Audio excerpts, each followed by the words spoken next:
আচ্ছা, আমরা এখন যেটা করব এগ্রিকালচার পার্ট 4। ঠিক আছে? তো বেসিক্যালি আমরা দেখো প্রথম ক্লাসগুলোতে যেটা দেখেছিলাম যে এগ্রিকালচার ব্যাপারটা কি এবং ইন্ডিয়াতে এগ্রিকালচারের কি কি অপরচুনিটিস রয়েছে। নেক্সট হচ্ছে তোমার features of Indian agriculture, Indian এগ্রিকালচারের কি কি ফিচার্স রয়েছে, ইন্ডিয়ান এগ্রিকালচার কিভাবে ইন্ডিয়ার এমপ্লয়মেন্ট জেনারেশনে বা ন্যাশনাল ইনকামে শেয়ার করছে, কি কি কারণ রয়েছে ইন্ডিয়ার প্রোডাক্টিভিটি লো হওয়ার পেছনে, এবং যারা বেসিক্যালি এগ্রিকালচারের সঙ্গে যুক্ত তারা কি ধরনের ফার্মার বা তারা কি ধরনের হোল্ডিং শো করছে সেটা আমরা এখানে দেখেছি।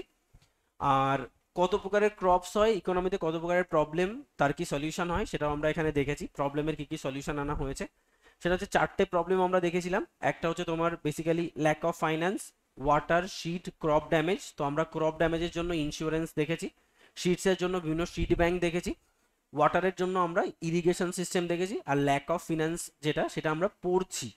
ল্যাক অফ ফাইন্যান্স মানে হচ্ছে টাকা কি করে ফার্মারের কাছে পৌঁছে দেওয়া যায়। তো দেখো বেসিক্যালি এই প্রবলেম সলভ করার জন্য বেসিক্যালি এগ্রিকালচারাল রিফর্ম নিয়ে এসেছিলাম। তো এগ্রিকালচারাল রিফর্ম দুটো ভাবে ভাগ করা হয়েছে, একটা ইনস্টিটিউশনাল রিফর্ম আর একটা টেকনোলজিক্যাল রিফর্ম। তো ইনস্টিটিউশনাল রিফর্ম আবার 3টে ভাগ রয়েছে। একটা হচ্ছে তোমার বেসিক্যালি প্রথম যেটা সেটা হচ্ছে ল্যান্ড রিফর্ম হওয়া উচিত। ল্যান্ড রিফর্ম মানে আমরা ল্যান্ডটাকে কি করে রেডি করব, ল্যান্ডের ডিস্ট্রিবিউশন কিভাবে হবে, সেটা হচ্ছে ল্যান্ড রিফর্ম। নেক্সট হচ্ছে এগ্রিকালচারাল ক্রেডিট রিফর্ম, মানে ল্যান্ড ঠিক হয়ে গেল, কোন ফার্মার কোন জমিতে কাজ করবে সেটাও ঠিক হয়ে গেল। এখন আমার উদ্দেশ্য কি, এই ফার্মার আলটিমেটলি লোন পেলে তবেই তো বীজ কিনতে পারবে বা সেচ ব্যবস্থা ভাড়া করতে পারবে, লাঙল বা তোমার ট্রাক্টর ভাড়া করতে পারবে। তো এর কি, এর হাতে অ্যাটলিস্ট কোনোভাবে আমাকে টাকা পৌঁছে দেওয়াই টার্গেট। প্রথমে আমি ল্যান্ড ডিস্ট্রিবিউট করে দিয়েছি যে ভাই তুমি এই জমিতে চাষ করবে এবং তোমাকে তোমার টেনিওর অবধি কেউ তোমাকে উৎখাত করতে পারবে না। তাহলে গ্যারেন্টি সিকিউরড হয়ে গেল। নেক্সট লোন প্রোভাইড করতে হবে, তাই এই টপিকটার নাম হচ্ছে এগ্রিকালচারাল ক্রেডিট রিফর্ম। তো এগ্রিকালচারাল ক্রেডিট রিফর্ম দেখো অবজেক্টিভ কি, অবজেক্টিভ হচ্ছে decline the power of informal sector and increase the power of formal sector. দেখো আজও কৃষক যদি লোন নেয় তাহলে লোন কোথা থেকে নেয়, সেই গ্রামের যিনি জমিদার বা অনেক পয়সার অধিকারী বা পয়সার মালিক যিনি, তার কাছ থেকে লোন নিচ্ছে বা তার বন্ধুর থেকে লোন নিচ্ছে। ব্যাপার কি, ভিলেজ মানি লন্ডারদের কাছ থেকে সবচেয়ে বেশি লোন কৃষকরা নিয়ে থাকে। কেন? কারণ ইজিলি অ্যাক্সেসেবল, গিয়েই বলছি দাদা কিছু লোন দিন, লোন দিয়ে দিচ্ছে। কিন্তু এখানে প্রবলেমটা কি হচ্ছে, ফ্রড হওয়ার চান্স থাকছে প্রচুর বেশি। এবং ফার্মার যেহেতু পড়াশোনা জানে না, হয়তো এমন কোনো জায়গায় টিপ সাইন নিয়ে নিল যেটা ফার্মার নিজেও জানে না। দেখা যাচ্ছে যে হ্যাঁ বলা হচ্ছে যে হাফ তোমার ফসল হাফ আমার ফসল, বাট হয়তো ওখানে সাইন করা হয়েছে 3/4 আমার 1/4 তোমার। তো এইভাবে প্রচুর ফ্রড হচ্ছে। শুধু তাই নয়, সব থেকে প্রবলেম হচ্ছে প্রচুর ইন্টারেস্ট রেট থাকে। দেখবে ফার্মাররা বা বিভিন্ন গ্রামের মানুষরা যে লোন নেয় সেটা ডে বেসিসে ইন্টারেস্ট হয়, মান্থলি বেসিসে ইন্টারেস্ট হয়, উইকলি বেসিসে ইন্টারেস্ট হয়। ওরা বলছে আমরা মাত্র মাসে 2% ইন্টারেস্ট নেব।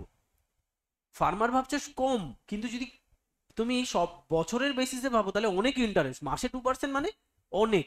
সেখানে গভর্নমেন্ট হয়তো 2.5% বছরে ইন্টারেস্ট দিচ্ছে। তো এটা ফার্মারকে ভুল বোঝানো হচ্ছে, জানে তুমি 2.5% গভর্নমেন্টের কাছে পাচ্ছ আর আমার কাছ থেকে মাসে 2% পাচ্ছ। তো ওরা কি হচ্ছে, বাধ্য হয়ে মানি লন্ডারের কাছে যাচ্ছে, ভিলেজ রিলেটিভস এর কাছে যাচ্ছে, ফ্রেন্ডস এর কাছে যাচ্ছে, ইভেন বিভিন্ন বড় বড় যারা বিজনেসম্যান তাদের কাছে যাচ্ছে। এরা হচ্ছে ইনফর্মাল সেক্টর। কিন্তু আমাদের এই এগ্রিকালচারাল ক্রেডিট রিফর্মের একটাই উদ্দেশ্য, যাতে করে ফর্মাল সেক্টর মানে যে বিভিন্ন ব্যাংকের মধ্যে তোমরা দেখেছো পিএসএল, পিএসএল মানে কি, প্রায়োরিটি সেক্টর লেন্ডিং, যেখানে প্রত্যেকটা ব্যাংকের একটা বেঞ্চমার্ক রয়েছে যে 40% loan you have to pay to the priority sector. Priority সেক্টরের মধ্যে কি কি রয়েছে, এসসি এসটি, এগ্রিকালচার, এডুকেশন, তাই না? এটা মেইনলি প্রায়োরিটি সেক্টর। তো ফার্মাররা একটা কম ইন্টারেস্টে লোন পাবে কমার্শিয়াল ব্যাংকের কাছ থেকে। আর রিজিওনাল রুরাল ব্যাংক কি হচ্ছে, মেইনলি তোমার ফার্মারদের একটা এক্সট্রা সাপোর্ট দেওয়ার জন্য। আর নাবার্ড কি, নাবার্ড হচ্ছে সমস্ত বলতে পারো যে এগ্রিকালচারাল যে ব্যাংক বা এগ্রিকালচারাল বা রুরাল যে ডেভেলপমেন্ট ব্যাংক তাদের হচ্ছে বাবা। মানে আলটিমেটলি আরবিআই তো সমস্ত কমার্শিয়াল ব্যাংকের বাবা, কিন্তু আরবিআই তো হ্যাঁ নাবার্ডও আরবিআই এর আন্ডারে রয়েছে, ঠিক আছে, বা নাবার্ড আর আরবিআই সমঝোতা করে কাজ করে। কিন্তু প্রবলেমটা হচ্ছে এটা যে নাবার্ড একটা স্বতন্ত্র অথরিটি যারা সমস্ত রুরাল সেক্টর বা এগ্রিকালচারাল সেক্টরের হেড। তাহলে নাবার্ড তৈরি করা হয়েছে। দেখো কোঅপারেটিভ ব্যাংক তো আমরা জানি, কোঅপারেটিভ ব্যাংক মানে কি, কোঅপারেশনের মাধ্যমে কাজ করে। এবং আলটিমেটলি যারা গ্রামে 3-4 জন ফার্মার যখন একসাথে মিলে কাজ করে তো তাদের লোন প্রোভাইড করার জন্য যে ব্যাংক থাকে তাদের বলা হয় কোঅপারেটিভ ব্যাংক। তাহলে এই সেক্টরগুলোর প্রভাব বাড়াতে হবে আর কোনো না কোনোভাবে তোমার ইনফর্মাল সেক্টরের প্রভাব কমাতে হবে। তো এখানে কতগুলো পয়েন্ট একটু লিখে রাখো তো। লেখো maximum credit, maximum credit, maximum credit disbursement, maximum credit disbursement, maximum credit disbursement slash দিয়ে লেখো informal sector, informal sector, maximum credit disbursement informal sector, মানে ইনফর্মাল সেক্টর থেকে আমরা ম্যাক্সিমাম ক্রেডিট ডিসবার্সমেন্ট হয়, ডিসবার্সমেন্ট মানে ম্যাক্সিমাম ক্রেডিট ফার্মাররা পায় কোন sector থেকে, ইনফর্মাল সেক্টর থেকে। নাম্বার টু হচ্ছে among all the informal, among all the informal sector, among all the informal sector, among all the informal sector, maximum credit disbursement, maximum credit disbursement, maximum credit disbursement কোথা থেকে হচ্ছে, village মানি launder, village মানি লেন্ডার্স, বলে না village money laundering, তো village মানি লেন্ডার্স থেকে এটা হচ্ছে। আচ্ছা among all the formal sectors, among all the formal sector, among all the formal sector বা sectors, maximum credit disbursement, maximum credit disbursement কোথা থেকে হচ্ছে, কমার্শিয়াল ব্যাংক, কমার্শিয়াল ব্যাংক। তার মানে এই টপিকটা লেখানোর উদ্দেশ্য কি, আমরা দেখলাম যে এগ্রিকালচারাল ফার্মাররা কোন কোন সেক্টর থেকে লোন পেতে পারে, তাই সেটা হচ্ছে ইনফর্মাল সেক্টর থেকেও লোন পেতে পারে, ফর্মাল সেক্টর থেকেও লোন পেতে পারে। আচ্ছা এবার ফর্মাল আর ইনফর্মাল মধ্যে তুলনা করেছি, ফার্মাররা কোন সেক্টর থেকে বেশি লোন পায়, ফর্মাল আর ইনফর্মালের মধ্যে সবথেকে বেশি লোন পায় কোথা থেকে, ইনফর্মাল সেক্টর থেকে, মানে এখনো ফার্মার ইনফর্মাল সেক্টর থেকে বেশি লোন নেয়। আচ্ছা ইনফর্মাল সেক্টরের মধ্যে সব থেকে বেশি লোন কোন সেক্টর থেকে নেয়, ভিলেজ মানি লেন্ডারদের কাছ থেকে। আর ফর্মাল সেক্টর থেকেও লোন নেয় না এমনটা নয়, নেয়, তো ফর্মাল সেক্টর থেকে কম লোন হওয়া সত্ত্বেও ফর্মাল সেক্টরের মধ্যে কোন সেক্টর থেকে সবচেয়ে বেশি লোন নেয়, কমার্শিয়াল ব্যাংক। এটা কিন্তু সবটাই ইম্পর্টেন্ট। আচ্ছা বেসিক্যালি এই ফার্মার কত প্রকারের ক্রেডিট নিতে পারে, কত ভাবে লোন নিতে পারে, একটা শর্ট টার্ম লোন, একটা মিডিয়াম টার্ম লোন, একটা লং টার্ম লোন। আচ্ছা শর্ট টার্ম লোন মানে হচ্ছে কত মাস, 15 মাস, আর মিডিয়াম টার্ম লোন মানে হচ্ছে 15 মাস থেকে 5 বছর, আর লং টার্ম লোন মানে হচ্ছে মোর দ্যান 5 ইয়ার্স। তাহলে ফার্মার এই তিনটে অপরচুনিটিস পাবে কোন সেক্টর থেকে লোন নেওয়ার, ফর্মাল সেক্টর থেকে লোন নেওয়ার। আচ্ছা তাহলে এই সিস্টেমটাকে আরো অনেক বেশি ফ্লারিশ করার জন্য গভর্নমেন্ট কিছু স্টেপস নিয়েছে। দেখো প্রথমত গভর্নমেন্ট যেটা তৈরি করেছিল 1963-তে এআরডিসি, এআরডিসি মানে এগ্রিকালচারাল রিফাইন্যান্স ডেভেলপমেন্ট কর্পোরেশন, যেটা কিন্তু পরবর্তীকালে নাবার্ডে কনভার্ট হয় 1982-তে। নাবার্ড যার ফুল ফর্ম হচ্ছে national bank for agriculture and rural development, বহুবার পরীক্ষায় এর ফুল ফর্ম কোশ্চেন দিয়েছে যে এর ফুল ফর্মটা কি, national bank for agriculture and rural development. তাহলে এআরডিসিটা বেসিক্যালি কার পরিবর্তিত রূপ, নাবার্ড কিন্তু এআরডিসির একটা রিমডিফিকেশন। এছাড়াও দেখো 1969-এ আমরা কি করি, 14টা ব্যাংকের ন্যাশনালাইজেশন করি, তোমরা পড়েছো তাই, ন্যাশনালাইজেশন অফ ব্যাংক। 1969-এ এলবিএস আমরা তৈরি করি, লিড ব্যাংক স্কিম। আচ্ছা লিড ব্যাংক স্কিম এদের কাজ কি আমরা পরে এখানে লিখে দিয়েছি, দেখো lead bank scheme is set up on the recommendation of Nariman committee, এটা কিন্তু নরসিমন কমিটি নয়, নারিমান কমিটি। নারিমান কমিটির রেকমেন্ডেশনে আমরা কি চেয়েছি, একটা লিড ব্যাংক স্কিম চালু করতে চেয়েছি। আচ্ছা লিড ব্যাংকের প্রায়োরিটি বা এর কনসেপ্টটা কি, এটা হচ্ছে যে এর দেখো লিড মানে কি, যে লিড করছে, এই লিড ব্যাংক স্কিম যেটা সেখানে বলা হয়েছে যে এই লোকালিটিতে, এটা হতে পারে কোনো ডিস্ট্রিক্ট বা আরেকটু বড় সড়ো প্লেস, ধরো এটা ডিস্ট্রিক্ট, আমি ডিস্ট্রিক্টের কথা বলছি, নর্থ 24 পিজিএস, তাহলে এটা নর্থ 24 পিডিএস ডিস্ট্রিক্ট, তো বলো এর আন্ডারে প্রচুর কমার্শিয়াল ব্যাংক রয়েছে না, এই ডিস্ট্রিক্টের মধ্যে বা এই ডিস্ট্রিক্টে অনেক ফার্মার রয়েছে যারা কি লোন নিচ্ছে, লোন নিচ্ছে ফ্রম কাদের থেকে, লোন নিচ্ছে ফ্রম কমার্শিয়াল ব্যাংক থেকে, লোন নিচ্ছে ফ্রম আরআরবি থেকে, লোন নিচ্ছে ফ্রম কোঅপারেটিভ ব্যাংক থেকে। তাহলে তুমি ভাবো এই ডিস্ট্রিক্টের কোনো একজন রেগুলেটর থাকা উচিত। তার জন্য এই ডিস্ট্রিক্টের একজন হেড তৈরি করছি, LBS, লিড ব্যাংক স্কিমের মাধ্যমে আমরা একটা ব্যাংকে পুরো ডিস্ট্রিক্টের হেড বানিয়ে দিচ্ছি, যে তুমি এই সমস্ত ব্যাংকের চ্যানেলাইজ বা সমস্ত ব্যাংকের লোন দেওয়া নেওয়াটা আমাকে ইনফর্ম করো গভর্নমেন্ট। সেই জন্য লিড ব্যাংক স্কিমের মাধ্যমে আমরা একটা কি করেছি, আমরা একটা ইন্ডিভিজুয়াল ব্যাংক তৈরি করেছি। বলছে এখন lead bank scheme is an individual bank, মানে এটা bank should adopted in a district, একটা ডিস্ট্রিক্টে, টু বিল্ড, দেখো, cooperation among all the lending institution, যাতে করে কমার্শিয়াল ব্যাংক বলো, তোমার আরআরবি বলো, কোঅপারেটিভ ব্যাংক, সবার মধ্যে একটা কোঅপারেশন তৈরি করা in a district from intensive development. Clear? তাহলে এটা হচ্ছে তোমার লিড ব্যাংক স্কিম। আর দেখো এই যে নাবার্ডের ক্ষেত্রে বলা হচ্ছে নাবার্ড ইজ সেট আপ, দেখো, রিকনস্ট্রাকশন অফ এআরডিসি রিকনস্ট্রাকশন করার পরেই কিন্তু নাবার্ড তৈরি হয়। কার রেকমেন্ডেশনে? বহুবার পরীক্ষায় কোশ্চেন দিয়েছে, শিবরাম কমিটি রেকমেন্ডেশন। তাহলে শিবরাম কমিটির রেকমেন্ডেশনে কিন্তু নাবার্ড এআরডিসি রিকমেন্ডেশন বা এআরডিসির পরিবর্তিত রূপে হয়েছে। এবং দেখো 1975-এ তোমরা সবাই জানো রিজিওনাল রুরাল ব্যাংক চালু হয়। রিজিওনাল রুরাল ব্যাংক পুরোটাই হচ্ছে বলতে পারো বাংলা মিডিয়াম স্টুডেন্টদের, আমি যখন ব্যাংক পড়িয়েছিলাম তখন বলেছিলাম বাংলা মিডিয়াম স্টুডেন্টদের পড়ানো বা এগ্রিকালচার বা রুরাল সেগমেন্টটাকে প্রায়োরিটি দেওয়ার জন্য তৈরি হয়েছে। 1980-তে আবার 6 কমার্শিয়াল ব্যাংক ন্যাশনালাইজ হয়। তার মানে আমরা কিন্তু এতগুলো যা সব পাচ্ছি সবটাই কোথাও না কোথাও এগ্রিকালচারাল ডেভেলপমেন্ট বা ফার্মারকে কোথাও না কোথাও লোন দেওয়ার জন্য তৈরি করা হয়েছে। নাম্বার ওয়ান কি? এআরডিসির পরিবর্তিত রূপ হয় নাবার্ড। মাঝে 14টা ব্যাংকের ন্যাশনালাইজেশন, 6টা ব্যাংকের ন্যাশনালাইজেশন, কোন একটা ডিস্ট্রিক্টকে লিঙ্ক করার জন্য লিড ব্যাংক স্কিম, আর রিজিওনাল রুরাল ব্যাংক তো পুরোটাই রুরাল এরিয়াকে প্রায়োরিটি দেওয়ার জন্য তৈরি করা হয়েছে। ক্লিয়ার এইটুকু? আচ্ছা নেক্সট দেখো, নেক্সট এখানে বলছে একটা সেগমেন্ট রয়েছে ল্যান্ড মর্টগেজ ব্যাংক। আচ্ছা ল্যান্ড মর্টগেজ ব্যাংক ব্যাপারটা কি বলতো? বলছে দেখো, for the organise for the purpose of providing long term credit to the ফার্মাররা কত প্রকারের ক্রেডিট প্রোভাইড মানে পেতে পারে, সেটা হচ্ছে short term, medium term, long term.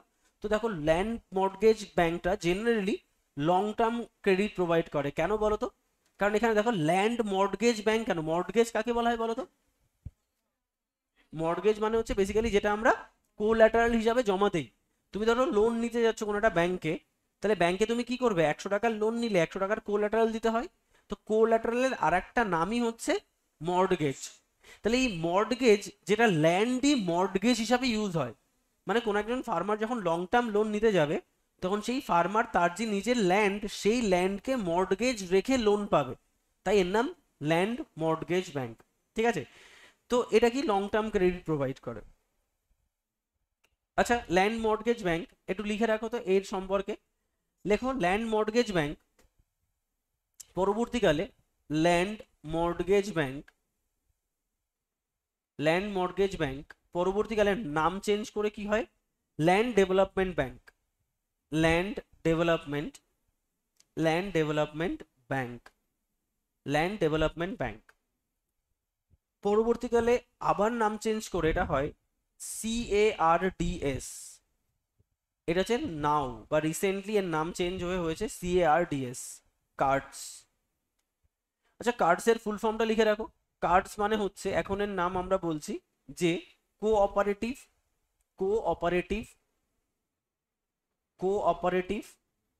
Agricultural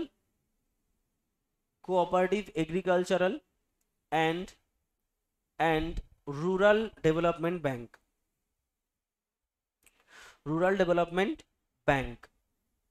cooperative agricultural and rural development bank. তাহলে ল্যান্ড মর্টগেজ ব্যাংকের এখন নাম চেঞ্জ হয়েছে কার্ডস। ক্লিয়ার? তাহলে দেখো এগুলোর মাধ্যমে আমরা কি করলাম? তাহলে ফার্মারের কাছে লোনটা পৌঁছে দিলাম। তাহলে ফার্মার সেই সমস্ত লোন নিয়ে চাষ করলো। আর চাষ করার পরে কি চাই? যেন মার্কেটিংটা ঠিকঠাক হয়। তাই আমরা এর নাম দিচ্ছি এগ্রিকালচারাল মার্কেট রিফর্ম, মানে অ্যাটলিস্ট বিক্রি করার সময় যেন ভালো দাম পায় ফার্মার। অবজেক্টিভ কি? দেখো অবজেক্টিভ বলছে reduce the gap between the price paid by customer and price, দেখো রিসিভড হবে, price received by farmer as well as providing storage facility.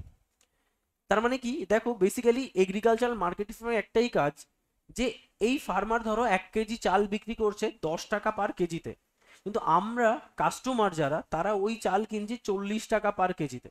তাহলে কোথাও না কোথাও একটা বিরাট ডিসপ্যারিটি রয়েছে। তার মানে মার্কেটে কিছু না কিছু একটা চক্র চলছে, যে চক্রের জন্য ফার্মাররা কম দাম পে করছে, মানে কম দাম পাচ্ছে, বাট আমরা বেশি দাম পে করছি।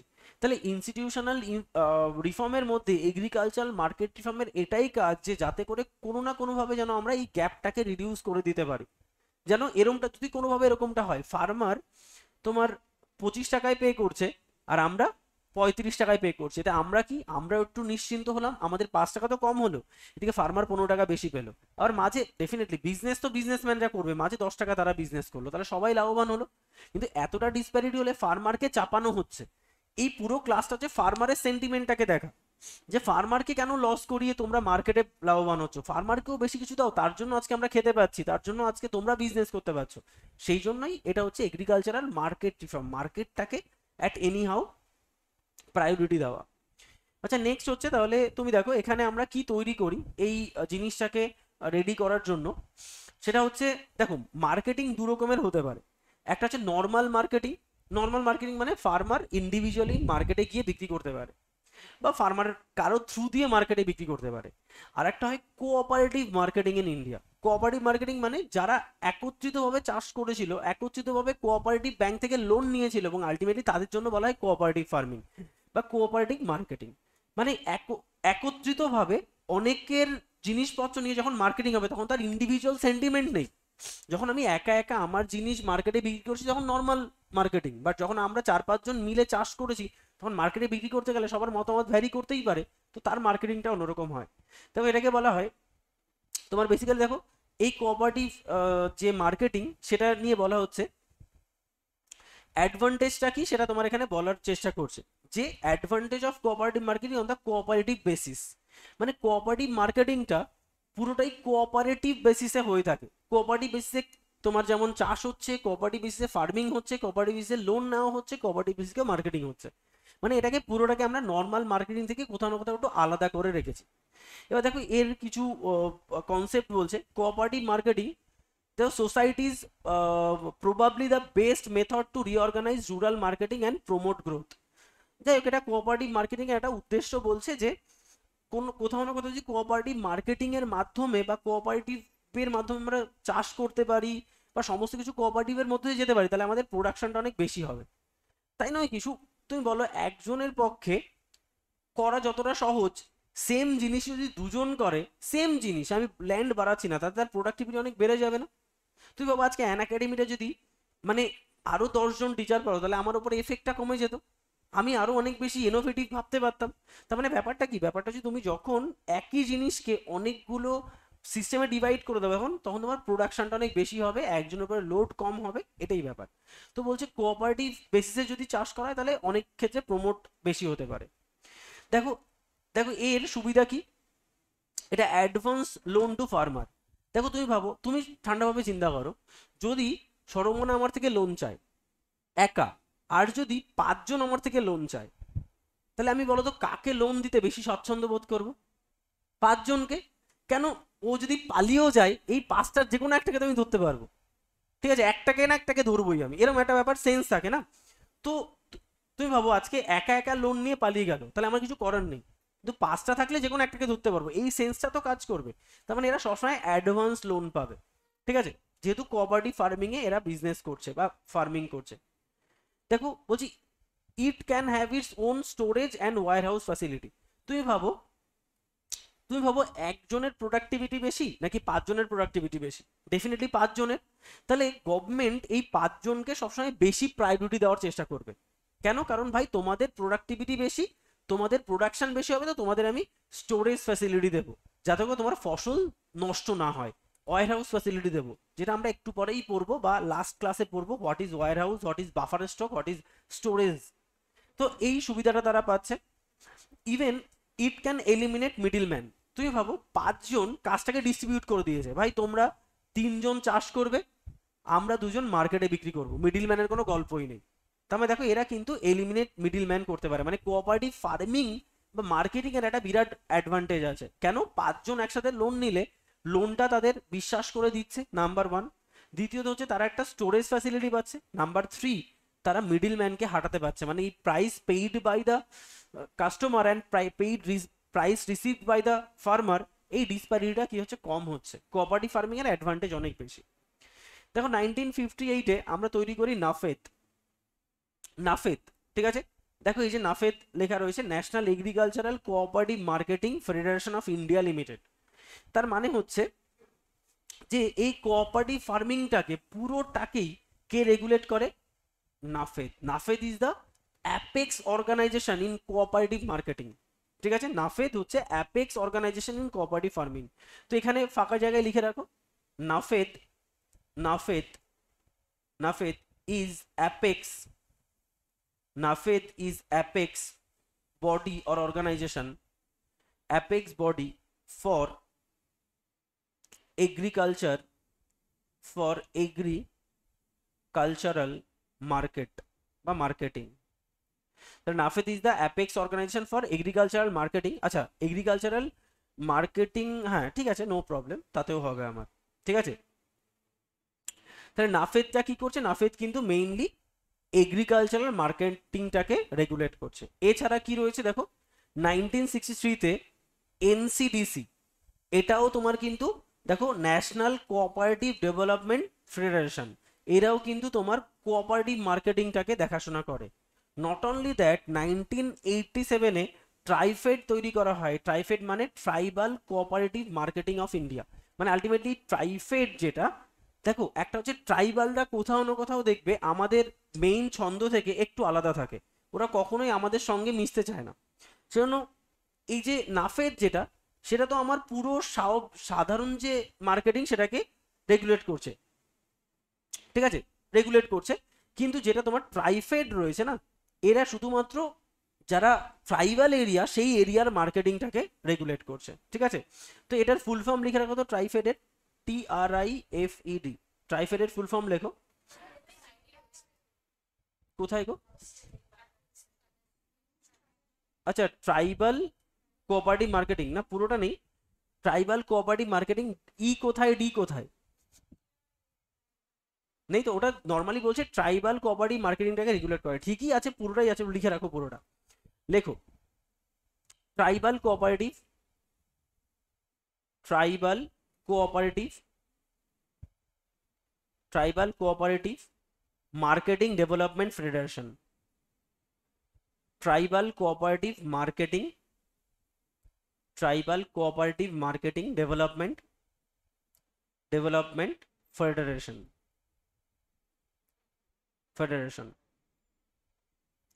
Tribal cooperative marketing development federation, ঠিক আছে। তো এটাই বেসিক্যালি হচ্ছে ট্রাইফেড। তো এটা কিন্তু পুরোটাই ট্রাইবাল কোঅপারেটিভ মার্কেটিংটাকে দেখাশোনা করে। আর নাফেদটা হচ্ছে তোমার টোটাল এগ্রিকালচারাল মার্কেটিং এর head.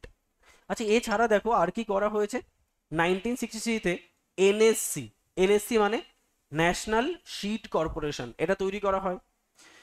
1964-এ FCI, Food Corporation of India, যেটা আজও আমাদের চলছে এবং এরও এক্সাম আমাদের হয়ে থাকে। তাহলে ফুড কর্পোরেশন অফ ইন্ডিয়া তৈরি করা হলো। 1965-এ আমরা এপিসি তৈরি করি, এগ্রিকালচারাল প্রাইস কমিশন, মানে আলটিমেটলি মার্কেটে কোন জিনিসের দাম কি হবে সেটা ডিফাইন করছে কারা? Agricultural price commission. অ্যান্ড এটা পরবর্তীকালে নাম চেঞ্জ হয়ে কি হয়? সিএসিপি। এটা কিন্তু এর পরিবর্তিত রূপ, যেটা বলা হয়েছে commission for agricultural cost and price, মানে এটা কিন্তু এর পরিবর্তিত রূপ। এটা হচ্ছে কনভার্টেড মানে আলটিমেটলি এপিসি কনভার্টেড টু সিএসিপি, ঠিক আছে। আচ্ছা, যদি বলা হয় এগ্রিকালচারাল ক্রেডিট, আমরা যেমন এখানে দেখেছিলাম এগ্রিকালচারাল ক্রেডিট রিফর্ম, তাহলে অ্যাপেক্স বডিকে এগ্রিকালচারাল ক্রেডিট রিফর্মের অ্যাপেক্স বডিকে নাবার্ড, এগ্রিকালচারাল মার্কেটিং এর অ্যাপেক্স বডিকে নাফেদ। তো এখানেই লিখে রাখো নাবার্ড, NABARD, নাবার্ড হচ্ছে apex body for agricultural credit. তাহলে এগ্রিকালচারাল ক্রেডিটের মার্কেট মানে মেইন বডি হচ্ছে নাবার্ড, আর এগ্রিকালচারাল মার্কেটিং এর মেইন বডি হচ্ছে বা অ্যাপেক্স বডি হচ্ছে তোমার নাফেদ। ঠিক আছে।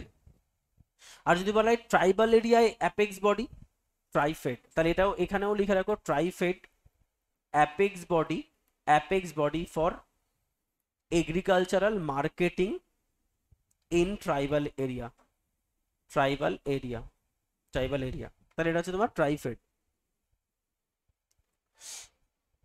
অ্যাপেক্স মানে শীর্ষ, যেমন বলো ইনস্টিটিউশনের অ্যাপেক্সকে, আমি সেমনি এই পুরো ক্রেডিটটাকে একদম রেগুলেট করছে কে, এই নাফেড, ট্রাইফেড বা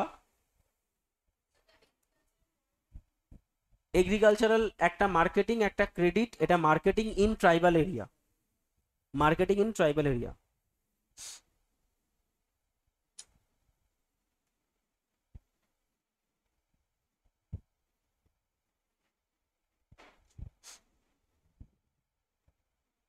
আচ্ছা আর একটা পয়েন্ট লিখে রাখো, লেখো এপিএমসি, এপিএমসি এর ফুল ফর্ম হচ্ছে agricultural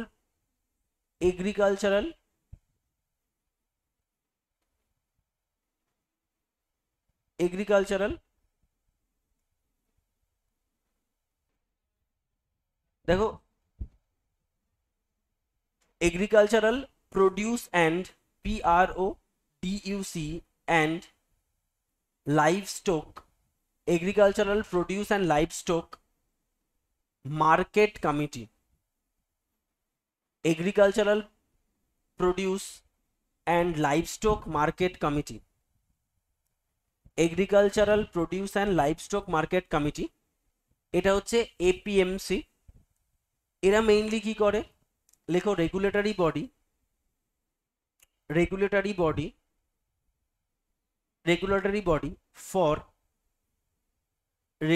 body for market for agricultural product, basically এরাই কি করে, এরাই বেসিক্যালি তোমার এগ্রিকালচারাল মানে মার্কেট কিভাবে রেগুলেটেড হবে বা মার্কেট দাম বাড়বে কি কমবে, তো এপিএমসিরা রেগুলেটর হয়। আচ্ছা দেখো এই যে সিএসিপি, যেটা সিএসিপি, এরা কিন্তু এগ্রিকালচারাল প্রাইস নির্ধারণ করে, যে কোন প্রোডাক্টের কি দাম হবে, কি দামে গভর্নমেন্ট কিনবে, কি এটা কোনটা তোমার মিনিমাম সাপোর্ট প্রাইস হবে, কোনটা তোমার ইস্যু প্রাইস হবে, এগুলো সব কিন্তু সিএসিপি ডিফাইন করে। এপিএমসির পরামর্শ নিয়েই কিন্তু এরা করে থাকে, কারণ এরা হচ্ছে রেগুলেটর, মার্কেটের কোনো প্রাইস বাড়াতে গেলে এদের পরামর্শ লাগবে। তাহলে এপিএমসি হচ্ছে রেগুলেটর, তো সিএসিপি লিখে রাখো। এটা তো আমরা দেখলাম সিএসিপি কি, commission for agricultural cost and price. তাহলে সিএসিপি কি করছে, লেখো ইট recommends it recommends government in various price related to agriculture, যেমন এমএসপি, নাম্বার 2 প্রক্রিউরমেন্ট প্রাইস, তাহলে এমএসপি, প্রক্রিউরমেন্ট প্রাইস, ইভেন ইস্যু প্রাইসও তুমি বলতে পারো আইপি, সেটা হচ্ছে আইপি। তাহলে এটা কি প্রক্রিউরমেন্ট প্রাইস, PROCUREMENT, প্রক্রিউরমেন্ট প্রাইস। এটা হচ্ছে তোমার ইস্যু প্রাইস, ISSUE প্রাইস, আর এটা হচ্ছে মিনিমাম সাপোর্ট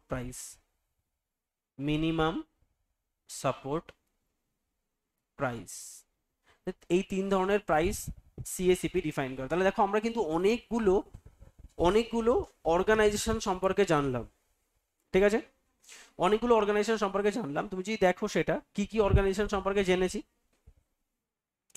দেখো নাম্বার 1, এদিকে তাকাও সবাই একটু, নাম্বার 1 আমরা জেনেছি NABARD, নাবার্ড কি, এগ্রিকালচারাল ক্রেডিট রিফর্মের হেড, তাহলে apex body for agricultural credit reform. আচ্ছা নেক্সট আমরা জেনেছি নাফেড, এগ্রিকালচারাল মার্কেটিং এর হেড।